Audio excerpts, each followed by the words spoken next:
le souci de rapprocher les dirigeants et les dirigés, le bureau de la porte-parole que j'ai l'honneur de chapeauter a mis en place au courant du mois de juin une plateforme via les réseaux sociaux pour permettre à la population de poser directement des questions, tenez-vous bien, au président de la République. À cet effet, au bout de 3 semaines, nous avons recueilli plus de 5000 questions. Informé de l'initiative, le chef de l'État a tenu à venir répondre personnellement aux questions de ses compatriotes. Avec l'expression de mes hommages les plus déférents, j'invite le président de la République. Excellence, Monsieur le Président de la République, bonjour. Bonjour, Madame Salama. Merci au nom de tous ces compatriotes d'avoir accepté de répondre à leurs questions. Ils étaient en tout cas très nombreux à vouloir vous soumettre toutes ces questions-là. Nous en avons sélectionné une vingtaine, mais je leur ai promis. On m'a dit qu'il y en avait près de 5000, absolument. Il y avait près de 5000 uniquement via le formulaire que nous avions mis en place, via une sorte de plateforme. Mais d'autres ont carrément réagi via les réseaux sociaux, Twitter, Facebook, Messenger. Donc c'est allé vraiment... C'est parfait, je suis à la disposition de mon peuple. Merci. Ils veulent savoir comment vous vous portez. Ah ben ça va, merci, ça va très bien. Rien à signaler du côté santé. Le moral un peu affecté évidemment par la situation de l'Est. On ne peut pas être totalement en pleine possession de sa joie, de ses sentiments de bonheur, tant qu'on a cette épine dans le pied. Mais ça va, dans l'ensemble ça va, parce que le moral est bon, le moral de nos troupes à l'Est est bon aussi. Il y a une montée en puissance de nos forces armées et il y a sûrement de bonnes nouvelles à venir au vu des démarches diplomatiques que nous avons menées et de la situation sur le terrain. Nous commençons par le social. Et la première question, en tout cas, ils veulent savoir comment est-ce que vous jugez, Monsieur le Président, l'impact de votre action sur la situation sociale des Congolais durant ce quinquennat. Vous avez un impact, il faut toujours le prendre en 3 dimensions. Il y a la dimension immédiate, il y a la dimension à moyen terme et à long terme. Nous sommes dans des réformes, notamment au niveau de l'agriculture, qui vont nous amener une indépendance alimentaire, une sécurité alimentaire dans les années qui viennent. Évidemment, ce sont des réformes, il faut du temps pour les mettre en place, mais cela augure de très très bonnes nouvelles. Nous allons enfin mettre fin à toutes ces importations qui nous coûtent des milliards et pouvoir produire nous-mêmes sur place. Et en sus, nous allons faire de la transformation locale et donc de la création d'emplois et de richesses. Donc ça, c'est pour le long terme. À court terme, bien évidemment, vous le savez, nous avons eu, puisque notre économie est très dépendante de la conjoncture extérieure, nous avons eu des événements à l'étranger, la Covid pour commencer, ensuite la guerre russo-ukrainienne, qui ont eu un impact sur les produits pétroliers, sur les denrées de première nécessité. Évidemment, nous qui sommes aussi dépendants de tout cela, nous en ressentons les coûts. Nous sommes en train de tout mettre en œuvre pour essayer, tant soit peu, d'alléger ces peines. C'est le cas avec le carburant où nous avons subventionné, éviter à notre population de connaître ce qui s'est passé ailleurs, en Afrique, et je ne parle pas du reste du monde aussi. Donc le gouvernement est à pied d'œuvre pour essayer de parer au plus pressé. Je comprends parfaitement les difficultés qui sont celles de nos populations, mais nous essayons de soulager tant soit peu. Prenez le cas par exemple de la gratuité de l'enseignement. Elle a pu faire un peu de bien aux ménages qui ont pu consacrer ces fonds à d'autres activités, à les investir dans autre chose. Donc ce sont ce genre de mesures comme ça, l'augmentation de la solde des militaires, des salaires des enseignants, des médecins, leur régularisation d'ailleurs, parce qu'il y avait beaucoup de non payés, beaucoup de non reconnus. Nous avons tout régularisé et accordé quelque chose. Bien sûr, je comprends que ce ne soit pas encore suffisant, mais les efforts sont fournis. Nous avons même pensé à nos retraités. Aujourd'hui, le fonctionnaire qui va à la retraite n'a plus à s'inquiéter pour son devenir. Il y a une rente qui est prévue pour cela. Donc, c'est pour vous dire que nous sommes à pied d'œuvre pour essayer de juguler les difficultés que connaissent nos populations. Et je reste optimiste parce que nous travaillons. Vous parlez des difficultés, il y a l'accès aussi aux soins de santé. Alors il pose une question sur la couverture santé universelle. C'était parmi vos projets phares de campagne, hein, et vous avez même mis en place, je pense, une première structure. Voilà, alors ils veulent savoir, est-ce que ça traîne parce que vous voulez lancer le tout en même temps partout dans le pays, ou vous pouvez commencer par phase pour que ça aille plus vite? Ce ne sera pas possible de lancer le tout en un temps. Nous n'avons pas les ressources suffisantes. Mais nous avons déjà mobilisé certaines ressources pour commencer avec la catégorie mère-enfant et qui permettra d'avoir des accouchements gratuits et même des consultations prénatales et postnatales. Mais ça a commencé dans certains hôpitaux. Petit à petit, nous allons l'étendre sur tout l'ensemble de la République. Le but étant évidemment de rendre gratuit l'accès aux santé pour tous les Congolais. Alors la loi sur la vente en détail par les opérateurs étrangers souffre toujours de son application, ce qui étouffe le commerce, ou on va dire les petits commerces nationaux. Alors qu'est-ce que vous comptez faire pour y remédier? C'est un problème qui dure. Je comprends parfaitement, mais vous savez, il y a plusieurs paramètres qui concourent à ça. C'est un problème qui touche au climat des affaires, mais pas seulement. Il touche également à l'administration. Vous voyez, nous venons de lancer l'identification de tous les Congolais. Cela nous permettra de résoudre énormément de problèmes, notamment en ce qui concerne le sujet que vous avez évoqué, de sortir de l'informel pour le formel. Parce que dans beaucoup de ces compatriotes qui se plaignent de concurrence déloyale étrangère dans le petit commerce, alors il faut régulariser tout ça, voir clair et pouvoir s'y pencher. J'en ai parlé au mois d'avril de cette année en Conseil des ministres pour donner des instructions. Un atelier devait être organisé d'ailleurs par le ministère de l'économie à ce sujet et à ce moment-là, nous aurons les indications nécessaires pour pouvoir prendre les mesures qu'il faut afin de protéger nos petits commerçants. Mais à eux aussi, je leur demanderai de se faire identifier le moment venu, hein, parce que la campagne va bientôt commencer pour l'identification de la population, parce que c'est ainsi que l'État pourra prendre en compte leurs desiderata et surtout protéger leurs intérêts vis-à-vis de ces commerçants véreux qui grappillent sur leur part. Alors, donc nous prenons le problème en charge. Les barrières illégales également, les tracasseries sur la RN1, donc la route nationale numéro 1, ils disent que malgré toutes les missions pour les démanteler du gouvernement, toutes les missions échouent en fait. Aujourd'hui, ça coûte cher aux commerçants. Est-ce qu'il y a une solution qui est pensée pour cette problématique-là? Mais non seulement ça coûte cher aux commerçants, mais ça se répercute aussi sur le prix des denrées. Et c'est vraiment une situation très inconfortable dans laquelle nous mettent ces agents de police vrais et faux. Parce qu'il y a aussi des faux agents de police.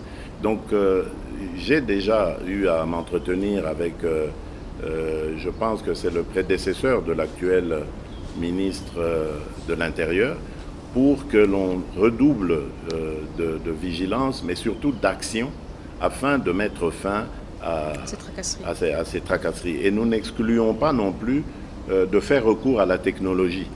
Je pense ici par exemple à des drones qui couvriraient des axes entiers pour surveiller évidemment la circulation dessus. Donc nous sommes en train d'envisager plusieurs solutions, le but étant vraiment d'y mettre fin. Parce que c'est vraiment une situation qui nous met tous en difficulté et ça ne peut pas continuer comme ça. Mais nous mettrons tout le monde dans le jeu, y compris les notabilités locales, hein, je pense ici au chef traditionnel, pour que tout le monde puisse signaler en temps réel ce genre d'obstruction et que l'intervention de la hiérarchie puisse aussi se faire assez rapidement afin de de pénaliser évidemment ces contrevenants à la discipline de la police. Une autre question, Monsieur le Président. Le service national est susceptible de créer des emplois de masse. Est-ce qu'il est envisagé d'accélérer la couverture des projets agricoles sur l'ensemble du territoire? Bien sûr. Et en même temps, au-delà de Bien sûr. l'agriculture, il pose la question sur la politique de la pêche et de l'élevage. Bien sûr, tout va aller. Mais vous voyez, nous allons d'étape en étape parce que ce service national, je peux vous le dire, je l'ai trouvé dans une situation plus que chaotique. Absolument. Et ici, je profite de l'occasion pour vraiment tirer mon chapeau au général Jean-Pierre Kassongo Kabouik, qui est le patron de cette institution et qui la dirige de main de maître. C'est un homme très courageux qui très vite a cherché à me voir pour me parler des problèmes auxquels il faisait face au sein de son institution. Et nous avons travaillé de pair à les juguler. Et aujourd'hui, je suis heureux de voir que nous avons énormément de travailleurs repris d'ailleurs. Certains étaient parmi les Koulouna que l'on déplore aujourd'hui, repris de ces milieux-là, complètement métamorphosés et qui aujourd'hui servent l'État. On s'est lancé dans cette aventure vers la fin de l'année 2020 et voilà où nous en sommes aujourd'hui. Et je peux vous dire que dans tous les camps militaires, le prix du sac de farine est resté le même, c'est-à-dire hors concurrence, vous ne trouverez jamais ce prix sur le marché. Grâce justement à cette production, je lui avais demandé évidemment de privilégier cette catégorie parce que pour moi les militaires ce sont nos héros vivants, nous devons les accompagner dans tout ce qu'ils font. Et donc j'avais demandé qu'on privilégie cela. Et voilà que au niveau de la production agricole, ça se passe très bien parce que à côté du maïs, il y a le riz aussi. Et il va maintenant commencer la pisciculture. Voilà. Et à côté de ça, il y a la formation professionnelle. Beaucoup ne le savent pas, mais il y a dans ce service des bâtisseurs qui ont déjà prouvé de quoi ils étaient capables. Ils ont construit quelques écoles au village, dans mon village d'origine à Mupompa, dans le village d'origine du défunt président Laurent Désiré Kabila à Manono. Donc ils ont fait comme ça leurs preuves et ça va continuer. Nous allons ouvrir d'autres antennes à travers la République, en plus de Kanyama-KCC, donc pour que le service national soit vraiment une institution qui réponde aux aspirations des Congolaises et des Congolais. Et moi, je me fais même une petite idée. Vous savez, dans d'autres pays, il y a eu, surtout dans les pays occidentaux, après la Seconde Guerre mondiale, le service militaire. J'y pense secrètement, à une sorte de service national, mais qui serait aussi obligatoire. Oui, obligatoire à tout jeune qui terminerait ses secondaires avant d'aller à l'université ou de faire autre chose. De servir la nation pendant une année, soit dans une formation militaire pour apprendre à défendre notre territoire, notre patrie, ou dans le service national, qui est un service qui s'ouvre vraiment à toute la population congolaise, au peuple congolais, donc qui est vraiment à son service. Et ainsi, on pourra apprendre à être patriote et surtout à aimer son prochain, à servir son prochain. C'est vraiment une vocation qui en vaut vraiment la peine. Alors la dernière question de cette thématique économie et sociale concerne la justice. Il parle de l'impunité qui encourage l'immoralité dans l'action publique, surtout des mandataires. Alors comment est-ce que vous comptez renforcer la justice sur les dénonciations de corruption qui restent souvent sans suite?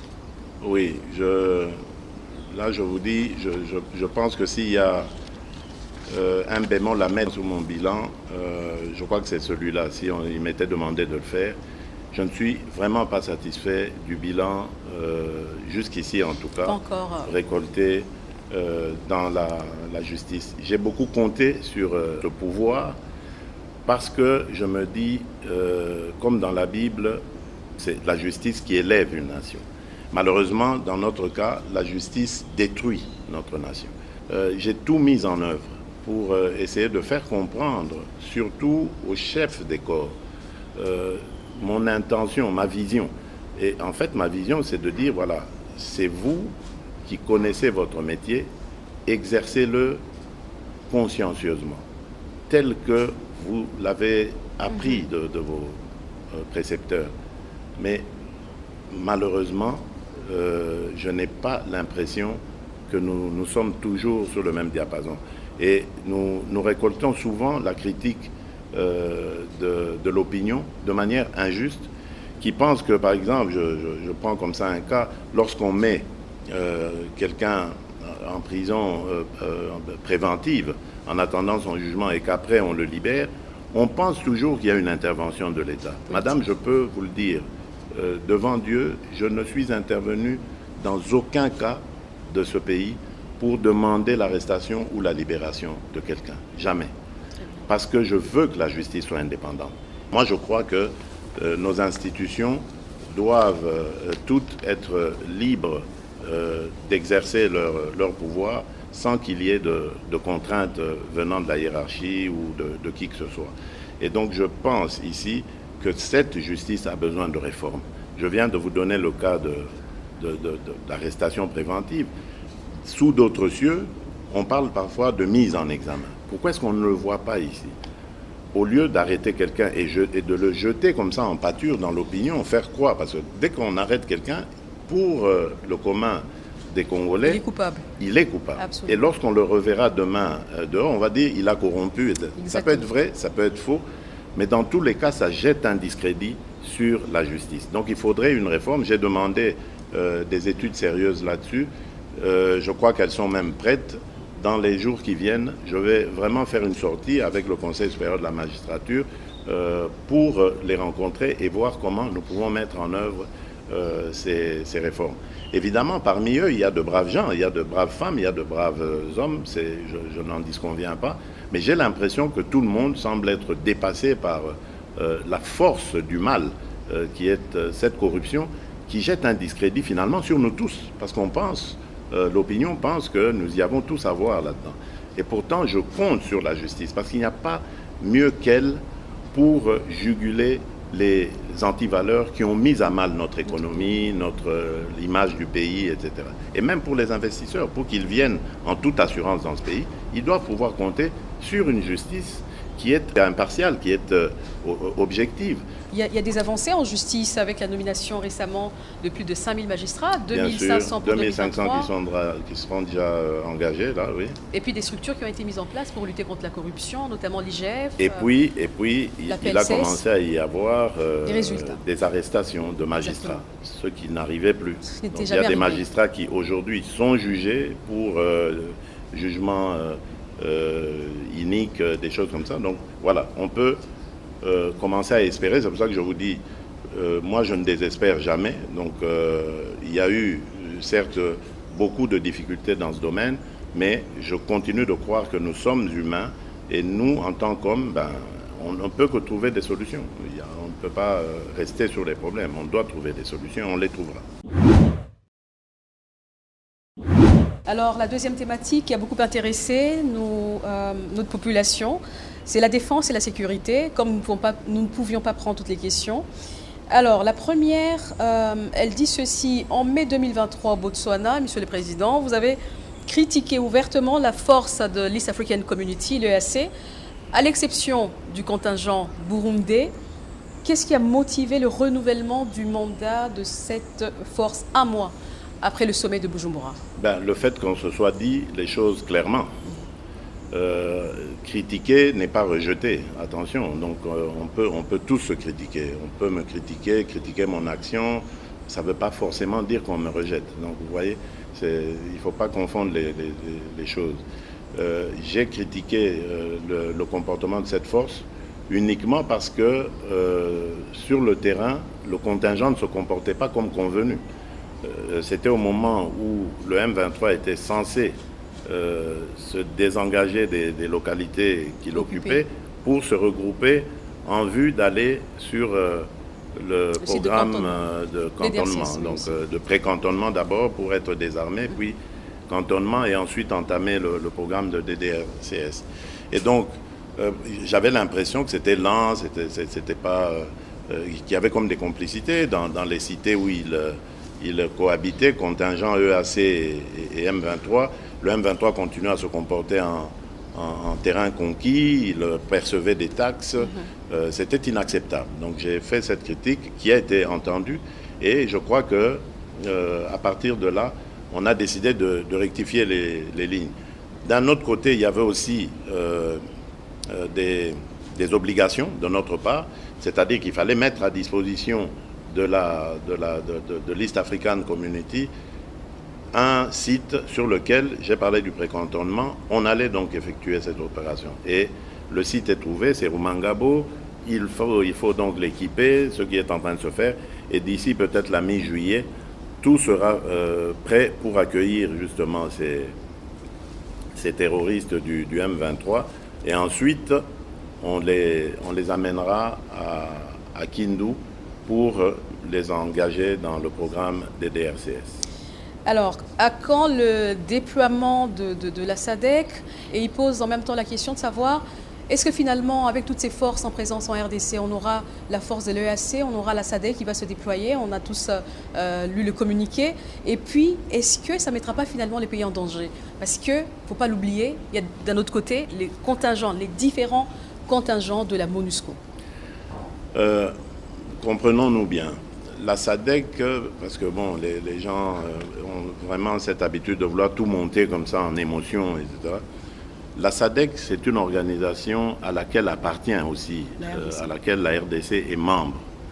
Donc la SADC ne va dépendre, et d'ailleurs c'était l'objet de la réunion de Luanda, la dernière, celle de la semaine passée, la SADC ne va dépendre que du go de la République démocratique du Congo pour venir.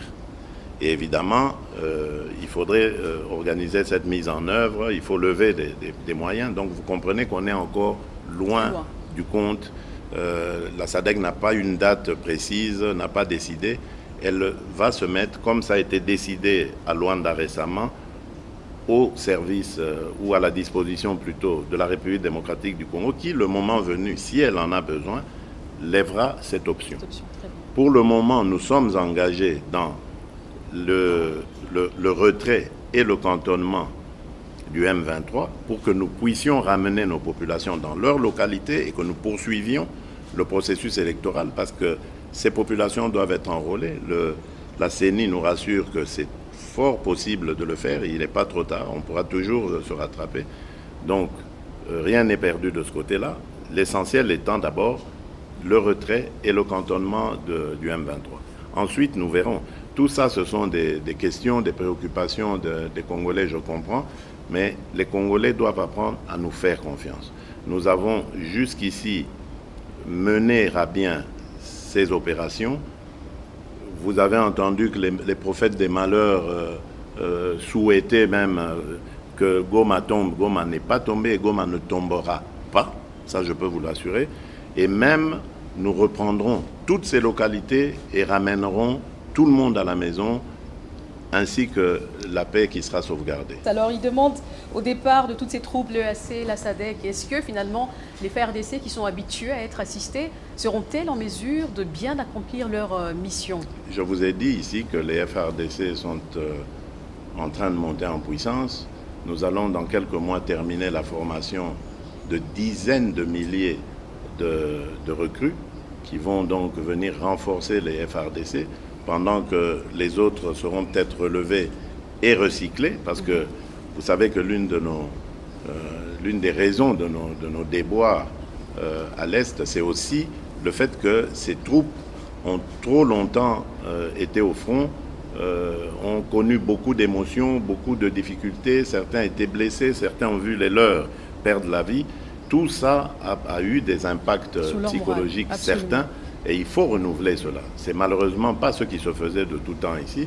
Nous avons pris le problème à bras le corps, nous avons fait des réformes au sein de cette armée. Aujourd'hui, nous avons une loi de programmation qui va pouvoir permettre de venir au chevet de cette armée avec les thérapies qu'il faut pour la relever. Et c'était la question qui finissait en tout cas cette thématique. Où est-ce qu'on en est justement avec cette loi sur la programmation militaire et la politique de défense nationale? Dépend de la disponibilisation des ressources. On doit les mettre à la disposition de l'armée. Donc c'est le travail que le gouvernement est en train de faire. Et je vous ai parlé ici de la montée en puissance de cette armée, ça veut dire qu'il y a des ressources. Mais attention, nous sommes pour le moment en temps de guerre. Donc le programme est un petit peu bouleversé.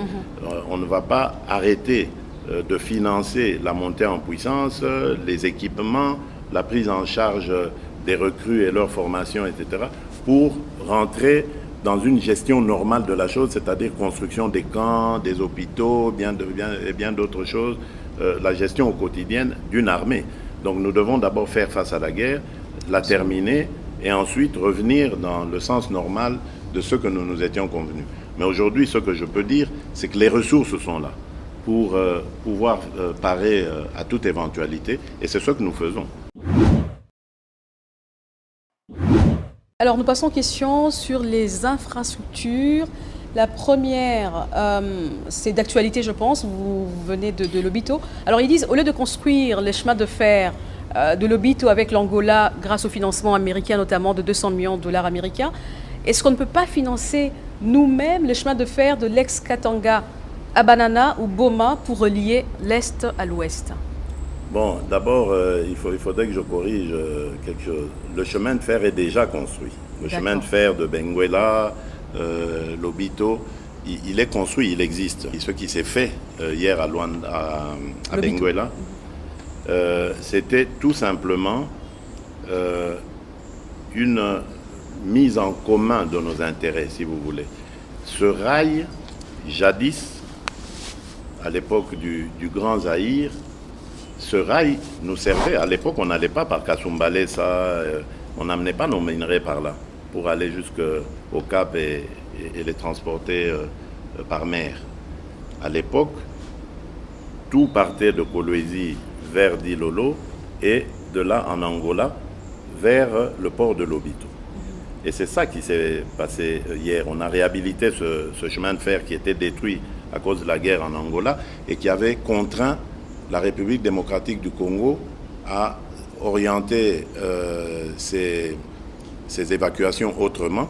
Et donc on utilisait le chemin de fer du Katanga jusqu'à Ilebo. Et là on prenait le fleuve, enfin d'abord la rivière Kasaï puis le fleuve, Kinshasa, et il y avait le rail sur Matadi. Et voilà comment on évacuait nos minerais. C'était beaucoup plus long que ce que nous venons de faire hier. Donc vous voyez qu'il y a non seulement un gain de temps, mais aussi un gain sûrement de ressources. Il n'y a qu'une manutention à faire pour le mettre sur le train. De Kolwezi à Dilolo, il connecte sur le chemin de fer qui va vers Lobito et c'est parti. Tandis que celui qu'on avait mis en place, c'était manutention au Katanga, manutention pour tout transférer sur bateau à Ilebo, puis ensuite à Kinshasa, même opération, pour le remettre sur le train, arriver à Matadi, puis sur le bateau. Donc vous voyez, ça avait plus de coûts. Donc ici, je crois que c'est une très bonne opération qui s'est effectuée là. Nous venons d'ailleurs aussi de marquer des points en ce qui concerne l'intégration régionale. Vous savez que je suis très engagé sur ce genre de coopération avec nos voisins. Absolument. Et ici, nous gagnons et l'Angola et la Zambie comme partenaires dans ce projet. Et ça fera que le bonheur de toutes les populations qui se trouvent aux alentours, et même au-delà, parce que les répercussions en matière économique seront largement ressenties dans notre pays, à l'intérieur du pays.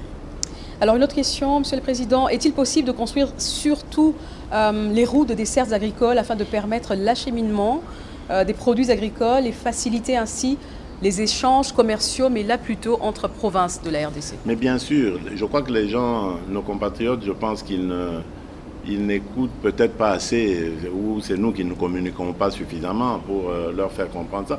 Mais je vous donne juste l'exemple des 145 territoires, le programme de développement local. Mais c'est ça le but justement, c'est de créer cette intégration nationale qui fera que il y aura une facilité de circulation des biens et des personnes à l'intérieur de notre pays et d'une entité à une autre, sans devoir passer forcément par des chefs-lieux de province, etc. Donc le but, dans le programme 145 territoires, il y a un volet important, infrastructure. Donc dans les infrastructures, justement, il y a ces routes de desserte agricole. Le but étant de relier chaque territoire à un autre. Et ainsi, on va réussir comme ça une sorte d'intégration nationale qui fera que les territoires pourront échanger entre eux. Et pour cela, il y a déjà des convois d'engins qui sont en train d'arriver, mais il y en aura encore plus. Il y en a quelques milliers qui arrivent pour les infrastructures routières et autres, mais également pour développer l'agriculture. Alors justement, je ne sais pas si vous avez une idée, il demande combien de kilomètres de routes ont été asphaltés ou construits depuis.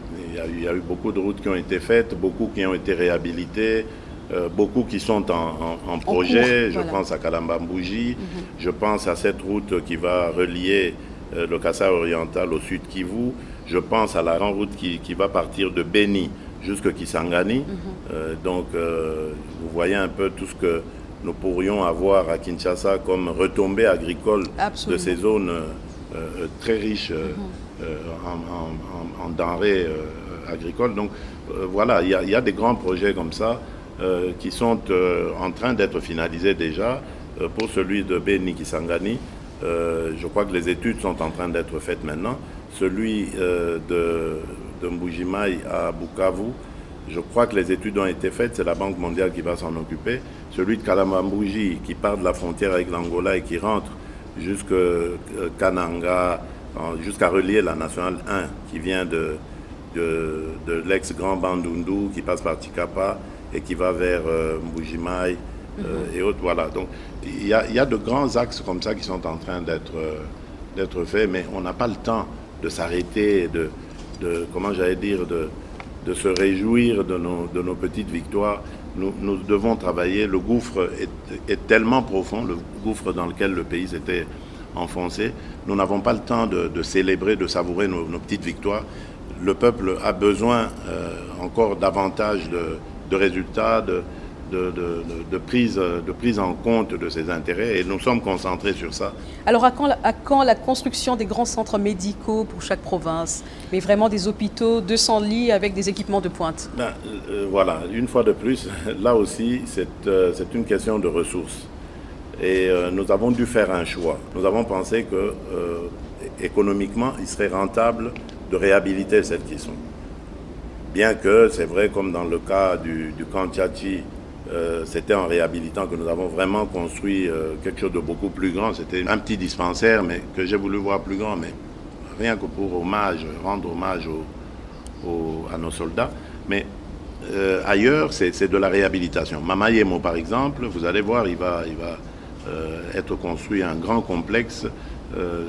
C'est vrai que c'était déjà un grand hôpital, mais là, on va le moderniser et le faire en hauteur pour gagner plus d'espace et de place aussi.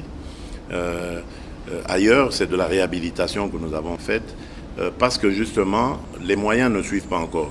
Mais vous verrez que dans le cadre du programme des 145 territoires, nous avons veillé à ce qu'il y ait un centre médical dans chaque territoire et qui comprendra quand même les équipements nécessaires pour pouvoir prendre directement en charge les cas les plus urgents, les plus graves, en attendant un transfert. Donc le projet existe, mais évidemment, comme je l'ai dit, c'est une question de ressources. Là, nous sommes en train de tout mettre en œuvre pour rendre d'abord accessible aux soins de santé tout le monde. Ça, je trouve que c'est plus important que de construire des grands hôpitaux. Il faut que tout le monde puisse, en tout cas, être en mesure de bénéficier des premiers soins. Vous savez que, par exemple, pour la malaria, le palu, il tue plus que le sida. Absolument.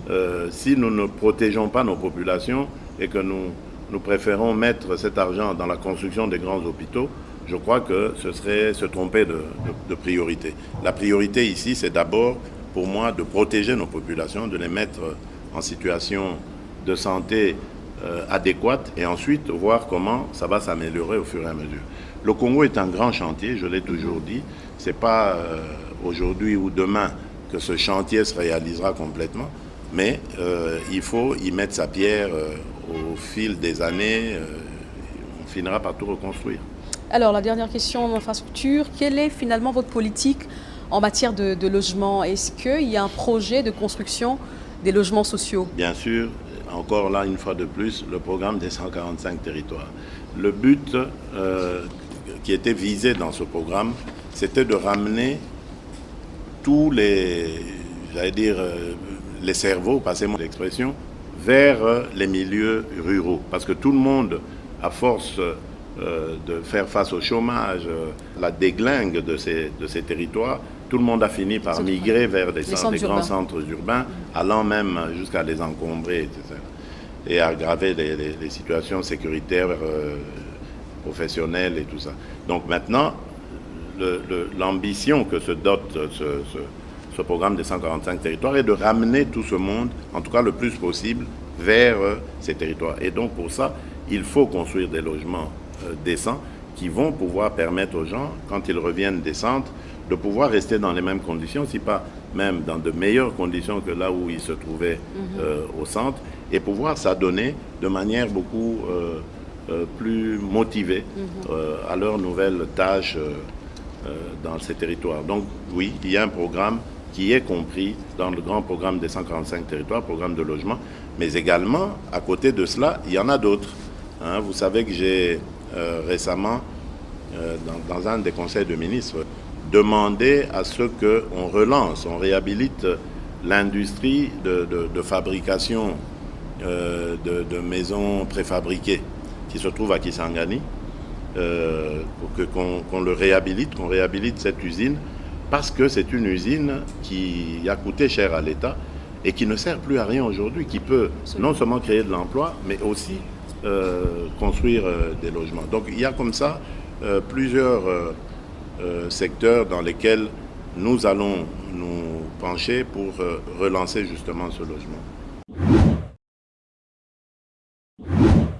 Des questions sur la diplomatie, on avait beaucoup également, Monsieur le Président. La première, après tous ces voyages à l'étranger, quelles en sont les retombées finalement sur le plan socio-économique pour le pays et pour la population? Bon, le plan socio-économique, vous n'aurez jamais, même s'il n'y en avait qu'un seul, vous n'aurez jamais un voyage qui vous ramène immédiatement des retombées. C'est pas, ça ne se mesure pas comme ça, j'allais dire. Les retombées, il y en a beaucoup. D'abord sur le plan diplomatique. Le Congo était, j'allais dire, en isolement ou peut-être en immersion totale. On ne le voyait pas, on ne l'entendait pas. À telle enseigne que lorsque nous avons commencé à dénoncer récemment ici, après l'agression rwandaise, les vraies intentions du Rwanda, nos interlocuteurs semblaient découvrir pour la première fois ou entendre pour la première fois ce genre de choses. Ça veut dire que le Congo avait cessé d'être présent. Nous le voyons aussi lorsque aujourd'hui nous parlons d'environnement. Vous savez que le Congo se présente aujourd'hui comme le pays solution aux problèmes de réchauffement climatique. Eh bien, le Congo était resté aphone pendant toutes ces années. Et c'est pas mal de dire que c'était le Congo d'en face et le Gabon qui avait pris le lead dans ce domaine en ce qui concerne le bassin de la forêt du Congo. Donc, alors que nous sommes, nous, propriétaires au moins de 65% de ce massif forestier.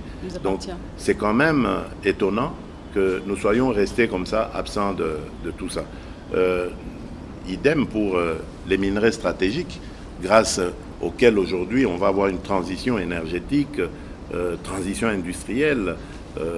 Le Congo était absent alors que c'est l'un des leaders mondiaux dans ce domaine. Et grâce justement à ces sorties, nous avons réussi à installer le Congo sur cet échiquier-là. Et aujourd'hui, plus rien ne se fait sans que l'on parle du Congo. Je pense le mois prochain, nous allons recevoir ici deux leaders de deux grands pays, deux des plus grands avec le Congo, qui sont propriétaires de grandes forêts, donc l'Amazonie, la forêt en Indonésie et la forêt équatoriale. Donc le Brésil, l'Indonésie seront ici le mois prochain pour justement montrer leur solidarité avec la RDC, mais à travers la RDC aux autres pays qui appartiennent au même bassin du fleuve Congo, qui vont maintenant nous permettre de pouvoir parler d'une seule voix et de défendre nos intérêts. Nous représentons le poumon du monde. Des engagements ont été pris à cet effet pour aider justement ces pays qui captent le carbone rejeté par les pays industrialisés, etc. Mais rien n'est fait. Donc tout ça va nous permettre de devenir beaucoup plus forts et de parler d'une seule et même voix et une voix intelligible aussi. Et de faire. Alors, vous voyez, toutes ces sorties ont servi à cela. À côté de ça, évidemment, il y a l'aide au développement qui a été renforcée. Aujourd'hui, la Banque mondiale a accru son soutien à la République démocratique du Congo, grâce non seulement à notre bonne gouvernance, on pourra en parler si vous voulez, mais surtout aussi grâce à ces contacts qui ont attiré leur attention pour leur dire attention, quelque chose est en train de se passer aujourd'hui en République démocratique du Congo. Nous sommes en train de changer de narratif, nous voulons changer de paradigme, mais nous voulons pour cela que vous nous accompagniez par les transferts de technologie, le savoir-faire, mais également, peut-être, pourquoi pas, aussi par vos soutiens qui vont nous permettre d'accroître nos efforts. Et vous avez vu que grâce à tout cela, aujourd'hui, nous avons un budget qui a quadruplé, nous avons des agences de notation qui ont grimpé la côte de la République démocratique du Congo. Nous sommes en train de finir le programme avec le FMI. Nous allons très bientôt envisager la 5e revue. Madame, ça n'a jamais été fait depuis que le Congo est Congo indépendant, et même en passant par le Zaïre jusqu'à maintenant, on n'est jamais arrivé à 5 revues avec le FMI. Ça s'arrêtait toujours à 4 dans le meilleur des cas. Aujourd'hui, on est à 5 et on va les continuer si c'est possible. Donc, c'est clair que les choses se passent autrement en République démocratique du Congo aujourd'hui, et c'est grâce justement à ces sorties. C'est vrai, j'entends souvent les gens dire oui, mais c'est pas la Banque mondiale, c'est pas le FMI qui n'ont jamais aidé un pays à se développer. C'est vrai, mais c'est pas ça d'ailleurs leur objectif, ça n'a jamais été leur ambition. Ils se mettent aux côtés des États pour les accompagner en fixant ensemble avec ceux-ci les règles du jeu. Et ensuite, lorsque toutes ces revues se terminent, un programme est conclu. Et cela permet à cet État-là de devenir encore plus crédible aux yeux des autres. Et donc de s'ouvrir des lignes de crédit qui vont lui permettre alors à ce moment-là de se développer, parce que l'ayant suivi pendant un certain nombre d'années, on s'est rendu compte qu'il est maintenant capable de se prendre en charge et de financer son développement. C'est pour ça que nous nous étions à fond lancés dans cette aventure qui aujourd'hui est en train de nous donner des fruits, que Dieu en soit loué. Alors, il y a tellement de choses à dire sur la diplomatie. Bien récemment, sûr, oui. Vous avez été en Chine, Monsieur le Président, c'est une première. Ils veulent savoir, les Congolais en tout cas, beaucoup ont posé des questions sur la Chine, sur votre voyage. Est-ce qu'il y a des bénéfices? Est-ce qu'il y en aura? Mais il y a déjà des bénéfices avec la Chine, déjà de tout temps. Enfin, la Chine, c'est un partenaire depuis 50 ans. Hein. Notre partenariat n'a pas commencé aujourd'hui. Quand vous voyez le Palais du Peuple, le Stade des Martyrs, voilà, ça sont des retombées de nos relations avec la Chine. Mais je vais vous dire simplement comment est-ce que l'idée de ce voyage est née et que la Chine a amicalement accepté de m'inviter.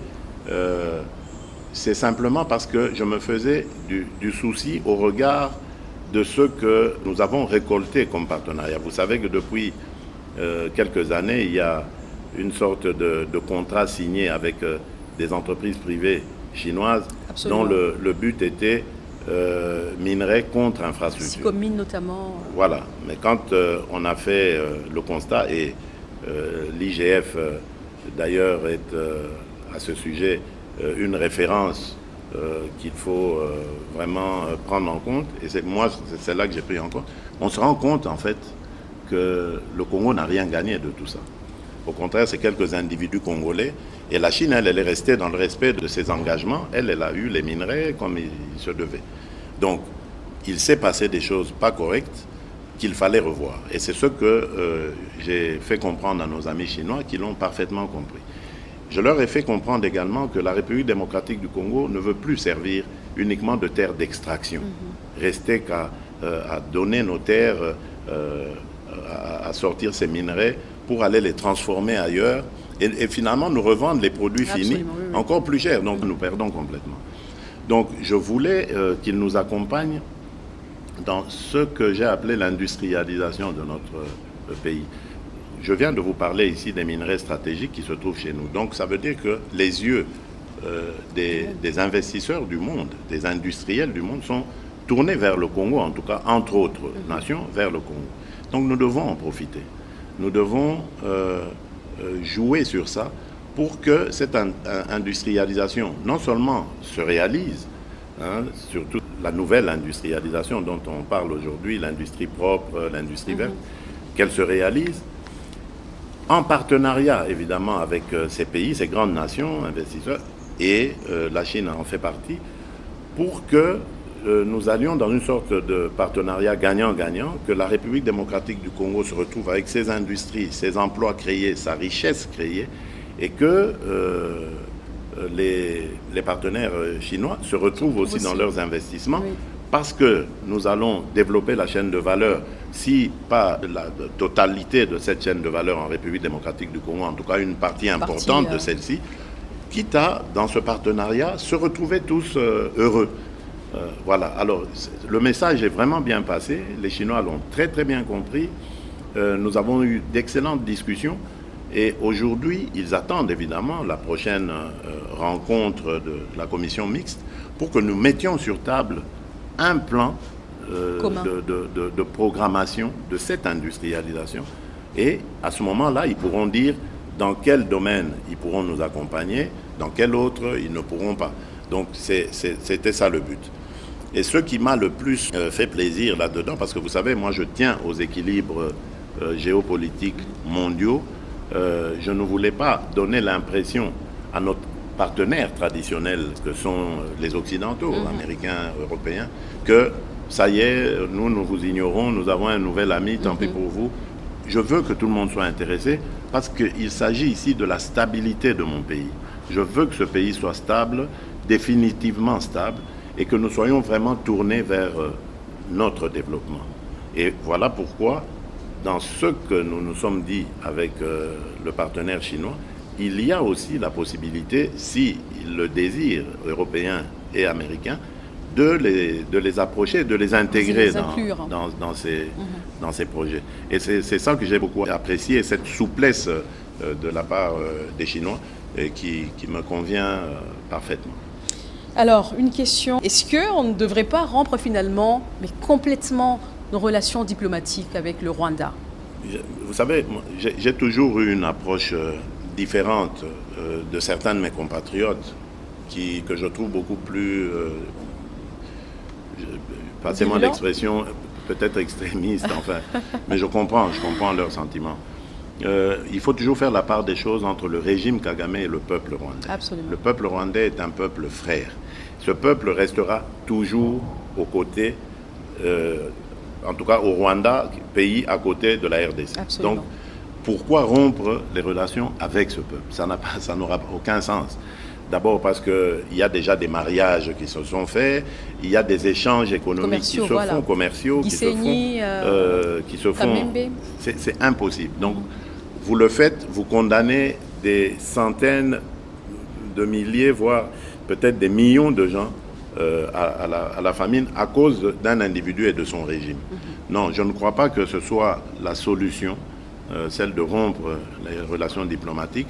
Je pense simplement que nous devrions continuer à mettre la pression diplomatique sur le régime de Kagame. C'est en train d'ailleurs de fonctionner. Parce que, rappelez-vous, jusqu'au mois de mars passé, on entendait encore de coups de feu sur la ligne de front là-bas. Aujourd'hui, il n'y a plus de coups de feu. Pourtant, ils avaient cette habitude de tirer sur nos positions. Et aujourd'hui, ce n'est plus le cas. C'est la preuve que ça marche. Aujourd'hui, il y a des rapports d'experts qui démontrent clairement que les RDF sont au Congo, sont en train d'appuyer cette cohorte de terroristes du M23 et afin de déstabiliser notre pays. Donc, je crois simplement que la diplomatie plus notre propre dissuasion, en préparant nos troupes, parce que les Rwandais, cette armée n'a profité que des faiblesses qui sont les nôtres. Ce n'est pas qu'elle est brave, plus téméraire que la nôtre, rien du tout. C'est simplement parce que notre armée était minée à cause justement de ces accords bidons qui se faisaient, qui faisaient suite à des mixages, brassages, etc., pour permettre justement à l'ennemi d'infiltrer ses espions chez nous, accord que j'ai refusé et que je continuerai toujours de refuser. Donc voilà, la guerre pour moi, en tout cas du point de vue de la République démocratique du Congo, restera la dernière option. Nous comptons encore sur nos partenaires, sur la communauté internationale, pour qu'elle impose au Rwanda des sanctions si celui-ci ne continue plutôt de refuser de quitter le sol congolais. Et ce n'est que si sanctions il y a et qu'on se rend compte que le Rwanda s'entête, qu'on nous prendrions alors à ce moment-là ils disent pourquoi vous vous entêtez à continuer avec la diplomatie en tout temps, même au temps de la crise, au plus fort de la crise. Pourquoi ne pas carrément structurer notre armée et nous faire ainsi respecter? La diplomatie, on ne la rompt jamais, sauf quand vraiment on est en terrain, j'allais dire, en no man's land. Tant qu'il y aura des hommes, il y aura la diplomatie. Même aujourd'hui, entre Ukrainiens et Russes, la diplomatie, même de l'ombre soit-elle, existe. Donc on ne rompt jamais la diplomatie. Je ne veux pas m'isoler aujourd'hui à cause d'un délire hégémonique de Kagame. Donc moi, je continue de croire en la force de notre diplomatie, mais maintenant, en plus de la diplomatie, j'ai renforcé les capacités de mon armée, donc je n'ai pas à craindre ce bourreau. Donc le moment venu, s'il n'obtempère pas, nous prendrons nos responsabilités, comme je l'ai dit, mais ça reste la dernière option. La dernière question sur la diplomatie, malgré la crise russo-ukrainienne, pourquoi ne pas se tourner carrément vers Vladimir Poutine, vers la Russie, comme un partenaire stratégique? La Russie, c'est un partenaire, sauf que la Russie n'a pas vraiment l'habitude de beaucoup commercer en Afrique. Il n'y a pas que en République démocratique du Congo. Remarquez partout, souvent, c'est la coopération militaire. Mais pour ça, on a suffisamment d'alliés de ce côté-là. Si on avait des besoins, on se serait aussi adressé à eux. Mais souvenez-vous, en 2019, je crois, nous avons eu à nous rendre au sommet de Sochi, Russie-Afrique. J'y avais rencontré beaucoup d'hommes d'affaires qui semblaient être intéressés par la République démocratique du Congo dans plusieurs domaines. Mais je ne vais pas les forcer à aimer le Congo ou à venir au Congo. La porte du Congo est ouverte en tout cas pour tous ceux qui voudraient venir y faire des affaires qui seront prospères à la fois pour eux, mais aussi pour nos populations. Donc je n'ai pas de préférence. Et quand à parler d'alliance stratégique, je ne sais pas ce qu'on entend par ça, mais il n'y a pas d'alliance stratégique qui ne soit pas définie. Il y a plein d'orientations qu'on peut prendre. Donc, quand on la demande, on doit dire aussi pour quelles raisons les gens voudraient qu'on fasse cette alliance stratégique. Et puis, elle a ses problèmes aussi en ce moment, la Russie. Alors, pour terminer, Monsieur le Président, il y a quelques questions libres. Quelles sont les stratégies mises en place par le gouvernement afin de permettre le développement des régions enclavées? C'est ça, justement, le but, c'est de désenclaver le pays, réussir son intégration totale. Le plan, ce sont les infrastructures. Il n'y a pas d'autres secrets. Non seulement les infrastructures, mais également l'érection de centres d'activité commerciale. J'ai pu le voir dans certains pays et je l'ai vu encore en Angola parce que le président m'a invité à aller voir quelques municipalités qui sont spécialisées dans la pêcherie, etc. Et là, je me suis rendu compte qu'on peut donner de l'emploi aux gens en fonction des activités dédiées à ces contrées-là. Je prends un exemple. À l'Équateur, vous savez que le poisson est très prisé. Il y a beaucoup de localités qui se trouvent au bord du fleuve et dont les habitants s'adonnent à ce genre d'activité. Mais pourquoi ne pas leur mettre des pêcheries? Comme ça, ils restent dans leur milieu d'origine, mais ils développent cette activité. Exactement. Et si tout va bien pour eux, ils pourront aller beaucoup plus loin et devenir une PME qui grandit, qui exporte même, pourquoi pas, etc. Donc c'est ça le but et c'est pour ça que nous avons lancé cet ambitieux programme de construction des zones industrielles qui, pour certaines, prendront même le statut de zone économique spéciale afin de booster l'activité. Et ces zones se trouveront, pour certaines d'entre eux, dans des milieux ruraux. Le grand défi est et restera toujours énergétique. La République démocratique du Congo a besoin de beaucoup d'énergie, eau, électricité, pour pouvoir réussir ces défis. Nous sommes aussi là dans un plan de développement de plusieurs études pour voir comment, à partir des sites hydrauliques que nous avons, il y en a à peu près 600-700 sur tout l'ensemble du territoire, nous pourrons pouvoir comme ça développer des générateurs d'électricité et d'adduction d'eau pour desservir les populations locales. Ça aussi, c'est un programme qui me tient très à cœur parce que malheureusement, jusqu'ici, nous ne sommes arrivés qu'à 30% pour ce qui est de l'eau, de couverture en eau aux populations. Lorsque je suis arrivé au pouvoir, on était à 8 ou 9%. Donc on est quand même à 30%. L'objectif de 2023, c'était d'arriver à 53% pour atteindre les 70% en 2030. Malheureusement, on est un peu en deçà. On doit s'efforcer. À 22% pour l'électricité. On était à 18% en 2018. Donc là, on a encore besoin de beaucoup ramer pour aller beaucoup plus loin. Donc voilà, ça, ce sont les grands défis, les grands objectifs que nous nous sommes assignés et que nous espérons atteindre. L'installation de votre QG dans la partie est du pays, à Goma précisément, vous l'aviez promis. Et puis il y a des villes où vous n'avez pas encore été, vous n'avez pas pu visiter durant tout le mandat, Kisangani. Vous savez, la technologie aujourd'hui nous permet d'être présents à plusieurs endroits en même temps ou à des endroits sans être là forcément. Il y a toujours une perception que vous avez lorsque vous aspirez à une fonction par rapport à lorsque vous êtes dans la fonction. Évidemment, devant le malheur de nos compatriotes à l'époque, lors de la campagne, je me suis dit, je viendrai m'installer ici. Mais lorsque j'accède à la fonction, je me rends compte qu'en tant que commandant suprême des forces armées de notre République, je n'ai pas besoin d'aller m'installer là-bas pour que les choses marchent. Absolument. J'ai réussi à les faire marcher à partir d'ici. C'est une perception qu'il y avait au moment où j'étais le candidat, Félix Tshisekedi. J'ai été à Goma à plusieurs reprises et aujourd'hui, de Kinshasa, j'ai endigué cette progression de ces agresseurs. Et grâce à la diplomatie, nous allons renverser la tendance. Donc, il ne faut pas que ma personne soit forcément là pour ce faire. Et je peux vous dire qu'aujourd'hui, grâce à nos acquisitions, je peux, de mon QG, suivre en temps réel des combats sur le terrain. Voilà.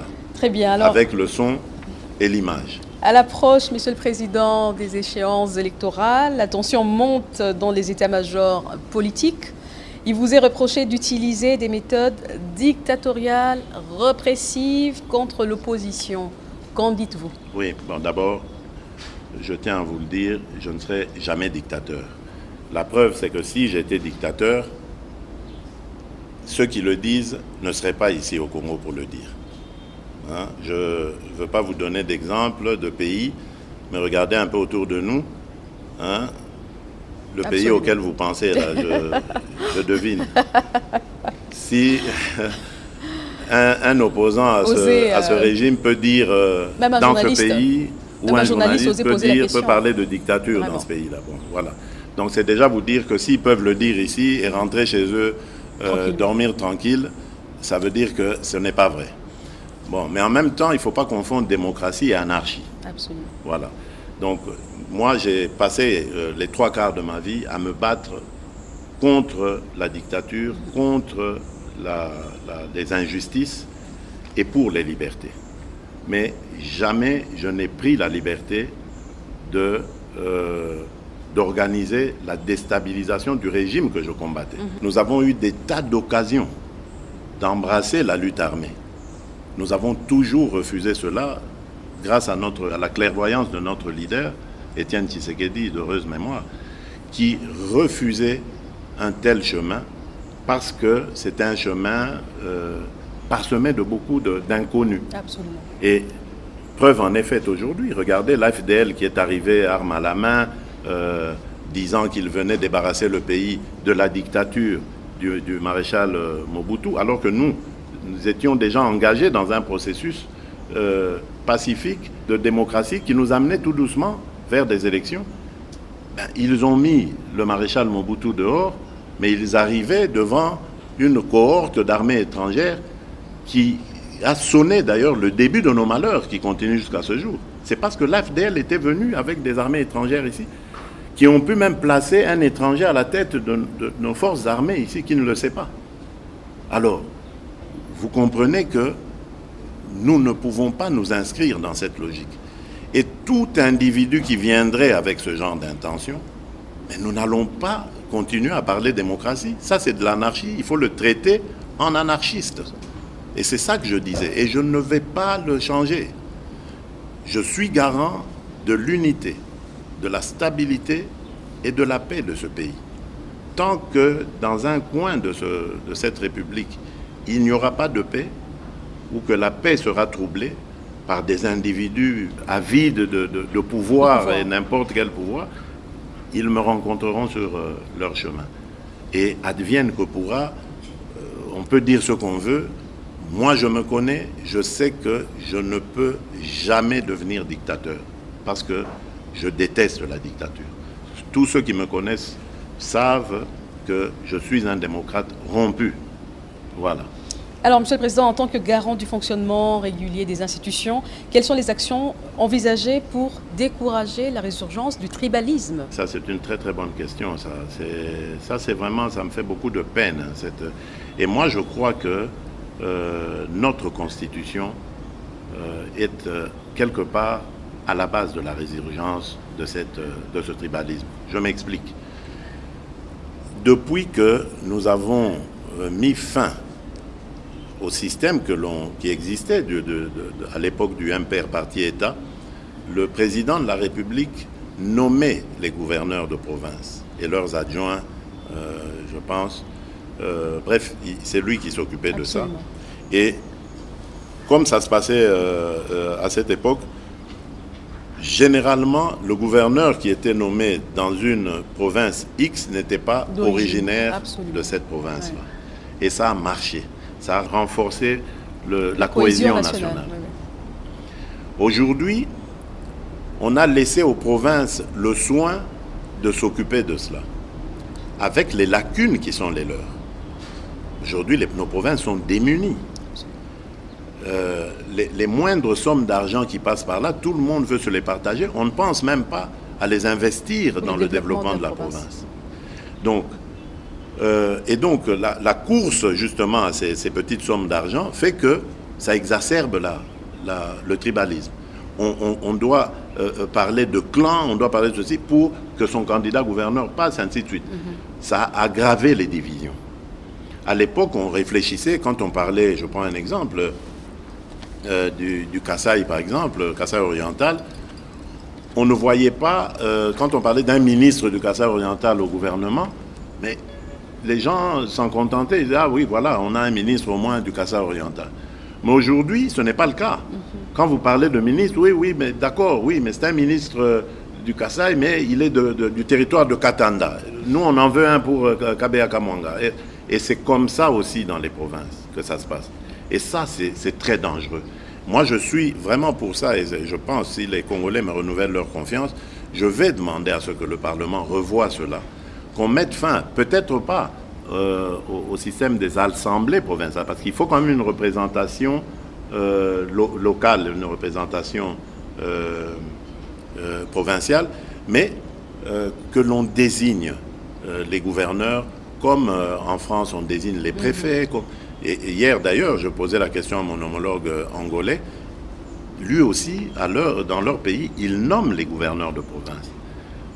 Voilà, je pense que les gouverneurs de province sont des grands commis de l'État. Ça ne doit pas être des élus Les provinces sont multiples, c'est très difficile. On peut comprendre qu'il y ait une assemblée provinciale.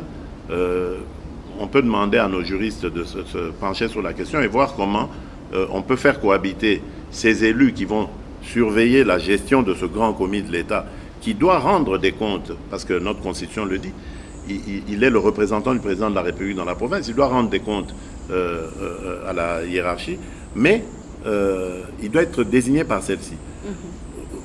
Comprenez dans quelle difficulté je me trouve d'avoir nommé un gouverneur, d'attendre des résultats, des rapports de lui, et d'apprendre un jour qu'il a été dégommé par l'Assemblée provinciale et que cette province n'est plus en situation de pouvoir être gérée.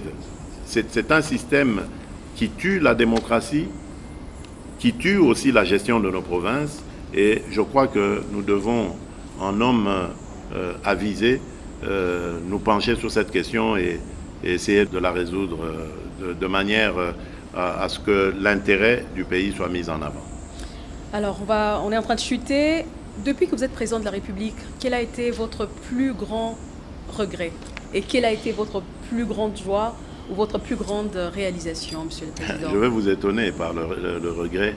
C'est la fin de la coalition FCC-CACH. C'est un regret parce que je m'étais vraiment investi là-dedans. Vous savez, je crois, moi, en la solidarité des Congolais. Je me disais, ces amis ont eu la gestion qu'ils ont eue. On peut en dire ce qu'on veut. Pour moi, c'est terminé, c'est du passé. Maintenant, on va expérimenter une nouvelle chose. Des gens venus d'une opposition farouche qui vont se mettre avec eux, qui vont avoir le lead pour essayer de changer les choses et leur montrer qu'on peut changer les choses pacifiquement, fraternellement, pour que le Congo gagne. Malheureusement, ils sont restés dans leur bulle. Ils ont cru que le pouvoir était fait que pour eux et que si eux n'étaient pas au pouvoir, ils n'avaient pas les manettes du pouvoir, et bien que le pouvoir ne devrait pas exister. Ben voilà. On en est arrivé à ce à quoi nous sommes arrivés, que vous connaissez, je ne veux pas y revenir. Et j'ai vraiment beaucoup regretté. Parce qu'on vivait une très belle expérience pour la première fois dans ce pays, une alternance pacifique. Un ancien chef d'État pouvait vivre tranquillement, vaquer à ses occupations dans son pays, sans être inquiété. Et un nouveau chef d'État pouvait aussi vaquer aux occupations ou aux préoccupations de ses concitoyens pour le bien du pays. Malheureusement, ça n'a pas marché. Bon, on ne va pas faire éternellement le deuil, mais ça, c'est mon plus grand regret. Alors, ma plus grande satisfaction, c'est la gratuité, évidemment, la gratuité de l'enseignement, parce que ma grande joie, c'est d'avoir appris que beaucoup d'enfants, surtout des jeunes filles, ont pu regagner le parcours scolaire. Vous savez, madame, ça, les Congolais doivent le savoir, il n'y a que le Congolais qui va développer ce pays. C'est de ça que je suis parti, moi, pour proposer justement ma candidature au Congolais en 2018. Il n'y a que le Congolais qui va construire ce pays. Et pour que le Congolais construise ce pays, il doit être éduqué, il doit être en bonne santé et il doit être uni aux autres Congolais. Et l'éducation, elle doit être gratuite et accessible à tout le monde, hommes comme femmes. Sinon, nous aurons un Congo à plusieurs vitesses et nous n'avancerons jamais. Nous avons besoin de cette éducation. Regardez, il y a des pays qui n'ont pas les minerais que nous avons, qui n'ont pas toutes ces richesses naturelles, sol, sous-sol, etc., mais qui réussissent parfaitement bien. Pourquoi? Mais c'est simplement grâce à la matière grise. Et cette matière grise s'acquiert par l'éducation. Nous devons éduquer tous nos enfants. Et c'est par cette éducation d'ailleurs que nous réussirons à juguler tous les mots MAUX que nous regrettons aujourd'hui. La corruption, les gens doivent comprendre. Mais pour que les gens comprennent que la corruption est mauvaise et qu'elle a un impact négatif sur l'économie, mais ils doivent comprendre cela, ils doivent le savoir, sinon ça va continuer. Donc il y a plein de mots que nous pourrions juguler grâce à l'éducation et donc nous tourner vers le développement de ce pays. Donc pour moi c'est une grande victoire, mais petite encore, parce qu'il n'y a pas tous les enfants congolais dans l'école. Et puis nous devons passer au secondaire aussi, qui doit devenir gratuit, et peut-être même le niveau universitaire. Nous devons reprendre le système des bourses. À l'époque du MPR, parti État, le conseil exécutif gouvernement du pays finançait parfois certaines bourses. Nous devons revenir à ce genre de pratique. L'éducation, pour moi, c'est la clé numéro 1, devant les mines, devant l'agriculture, devant tout ça, pour développer ce pays. Si nous réussissons dans l'éducation, tout le reste va suivre parce que nous aurons des gens formés, des hommes et des femmes formés et capables de faire face à tous les défis qui se présenteront face à notre pays. Donc voilà. Alors la dernière question, vous avez dit, Monsieur le Président, que si les Congolais vous accordaient à nouveau leur confiance, si vous êtes réélu, quel sera votre cheval de bataille? D'abord, continuer le travail sur la justice, parce que comme je l'ai dit, la justice élève une nation. Moi, je suis devenu président de la République démocratique du Congo pour élever ma nation. Je veux d'un Congo fort, uni et prospère. Et ce n'est qu'en l'élevant qu'on arrivera à ce résultat. Donc, je vais continuer le travail pour crédibiliser la justice, la voir vraiment comme un vrai partenaire à mes côtés pour combattre les fléaux qui ont ruiné notre économie. Et bien sûr, je vais me tourner toujours vers le social parce que je viens moi-même d'une force politique qui met l'accent sur le social en priorisant le Congolais, le peuple d'abord. Et donc, je vais continuer. Je sais qu'il y a beaucoup à faire. Je ne veux pas non plus d'un peuple de dépendants, un peuple de gens qui sont assistés continuellement. Non. Quand je parle du social, c'est-à-dire de mettre dans mon pays les conditions nécessaires pour que tout le monde puisse aller à l'école, quand on est enfant, on est jeune, pour que tout le monde puisse avoir accès aux soins de santé lorsqu'on tombe malade, et pour que tout le monde puisse avoir un emploi décent et pouvoir subvenir aux besoins de sa famille. Donc voilà, donc c'est de ce Congo-là que je rêve, et je crois que ce Congo est possible. Il faut simplement que nous regardions les choses en face, que nous nous donnions la main en tant que Congolais, que nous mettions de côté nos divergences qui nous font reculer. Nous avons le droit d'avoir des divergences politiques, religieuses et autres, mais cela ne doit pas dégénérer en blocage. Ça doit nous permettre, au contraire de ces divergences, de créer, d'apporter la lumière aux questions que se posent nos populations. Donc voilà ce que j'attends des Congolais et que je compte faire avec eux si ils me renouvellent leur confiance. C'était un exercice qu'on a voulu, Monsieur le Président, de rapprocher le dirigeant des dirigés. Merci en tout cas de votre temps. Mais c'est à vous, que ce ne sera pas la dernière fois. Tina, c'est à vous que je lance les fleurs. C'est la Merci, preuve Excellence. encore que la dame au Congo, il faut compter avec elle. Merci. C'est votre initiative, je dois le dire. Et tout de suite, j'ai été enchanté et j'ai été d'accord pour faire face au public. Je promets même de revenir encore dès que l'occasion se présente. C'est ce qu'il souhaitait. Parce que je pense qu'il est de notre devoir de rendre compte et surtout d'informer nos compatriotes. Nous sommes là pour le servir et non pas pour nous servir. Merci, Monsieur le Président. Merci, Madame.